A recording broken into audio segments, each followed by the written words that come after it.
My name is Miu. I'm Lucia. I'm Andy. Mr. Tweed was a horrid old man. Mrs. Tweed was no better. One morning, when Mr. Tweed wasn't looking, she took out her glass eye and dropped it into the Mr. Tweed beer. Mr. Tweed sat slowly drinking the beer. He was trying to think of a really nasty trick he could play on his wife. You are plotting something, said Mrs. Tweed, keeping her back turned so he wouldn't see she has taken out her glass eye. You'd better be careful, because I'm watching you like a wombat. Oh, shut up, you old Hank. Said Mr. Tweed as he tipped it down the last of the beer. He saw the glass eye staring at him. I told you I was watching you. I've got eyes everywhere. To pay Mrs. Tweed back for the glass eye in his beer, Mr. Tweed slipped a frog between her bed sheets. Then he got in his own bed and waited for the fun to begin. Mrs. Tweed climbed into bed and put out the light. Ah, there's something in my bed. I bet it's that giant skinny weak girl I saw on the floor. I tried to kill it, but it got away. It's got teeth like a screwdriver's. Help! Save me! It's all over my feet. It bites off your toys. Mrs. Tweed fainted. Mr. Tweed poured a jug of cold water over her head to revive her. When Mrs. Tweed came to the frog and just jumped on her face. Ah! Wait a minute. That's a frog. The next day, to pay Mr. Tweed back for the blow, Mrs. Tweed put some warmth in her husband's plate of spaghetti.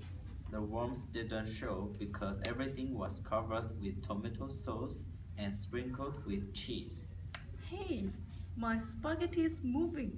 It's a new kind. It's called squiggling spaghetti. It's delicious. She took a mouthful from her own plate, which of course had no worms. Mr. Tweed started eating. It's not as good as the ordinary kind. It's too squishy. Mrs. Tweed waited till Mr. Tweed had eaten the whole plateful. Do you want to know why your spaghetti was squishy? Why? Because it was worms.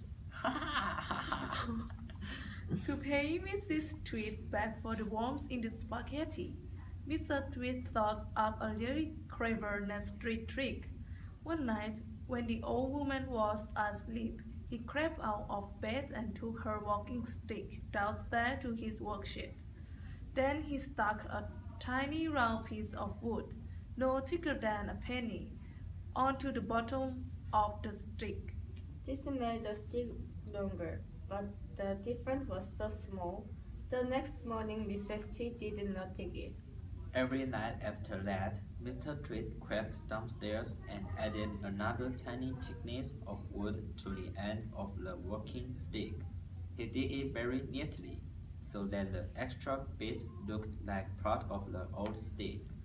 Gradually, Mrs. Tweed's walking stick was getting longer and longer, but it was also slow and gradual that she didn't notice how long it was getting, even when it was halfway up to her shoulder. One day, Mr. Tweed said to her, "The stick's too long for you." Why? So it is. I've had a feeling there was something wrong, but I couldn't for the life of me to think what it was. There's something wrong. All right. What could have happened? It must have suddenly grown longer. Don't be a fool. How can a walking stick grow longer? It's made of dead wood, isn't it? Dead wood can't grow. Then what on the earth happened? It's not a stick, it's you. It's you that's getting shorter. I've been noticing it for some time. That's not true. You are shrinking, woman. It's not possible. Oh, yes, it is. You are shrinking fast. You are shrinking dangerously fast. Why, you must have shrunk at least a foot in the last few days. Never! Of course you have. Take a look at your stick, you old goat, and see how much you have shrunk. You have got the shrunks. That's what you have got. You have got the drained shrunks. Mrs. Twit began to feel so trembly. She had to sit down. But when she did, Mr. Tweet pointed and shouted. There you have it. You are sitting in your old chair, and you have shrunk so much. Your feet aren't even touched the ground. Mrs. Twit looked down at her feet, and sure enough, the man was right. You see, every night when Mr. Tweet had stuck a little bit extra onto the stick, he had done the same to the leg of Mrs. Tweet's chair. Just look at you sitting in your same old chair, and you have shrunk so much. Your feet are dangling in the air. Mrs. Twit went white with fear. You have got the shrinks. You have got them bad. You have got the most terrible case of shrink I have ever seen. Mrs. Twit grew so frightened she began to dribble. But Mr. Twit, still remembering the worms in his spaghetti, didn't feel sorry for her at all. I suppose you know what happened to you when you get the shrinks. What? What happens? Your head shrinks into your neck, and your neck shrinks into your body, and your body shrinks into your leg, and your legs shrink into your feet. And in the end, there's nothing left but a pair of shoes and a bundle of old clothes. I can bear it. It's a terrible disease, the worst in the world. How long have I got? How long before I end up as a bundle of old clothes and a pair of shoes?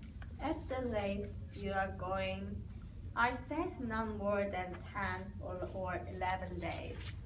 Isn't there anything we can do? There's only one cure for the shrinks. Tell me quickly. We'll have to hurry. I'm ready. I'm hurry. I'll do anything you say. You won't last long if you don't. What is it I must do? You've got to be stretched. Mr. Tweet led Mrs. Tweet outdoor, where he had everything ready for the great stretching. There were 100 barrels and lots of drink. There was a gas cylinder for filling the balloons. There were an iron ring fixed into the ground. He pointed to it and said, Stand here. He tied Mrs. Tweet ankle to the iron ring. When that was done, he began filling the balloon with gas. Each balloon was on a long string, and when it was filled with gas, it pulled on its string, trying to go up and up. Mr. Tweet tied the ends of the strings to the top half of Mrs. Tweet. Some he tied around her neck, some under her arms, some to her wrists, and some even to her hair. Soon there were 50 colored balloons floating in the air above Mrs. Tweet's head. Can you feel them stretching you? I can. They're stretching me like mad. He put on another 10 balloons. The upward pull became very strong. Mrs. Tweet was quite helpless now. With her feet tied to the ground and her arms pulled upward by the burns, she was unable to move. She was a prisoner. Mr. Tweet had intended to go away and leave her like that for a couple of days and nights to teach her a lesson. In fact, he was just about to leave. When Mrs. Tweet opened her big mouth and said something foolish. Are you sure my feet are tied properly to the ground? If those strings around my ankles break, it's goodbye for me. And that's what gave Mr. Tweet His second Nasty idea. Yeah.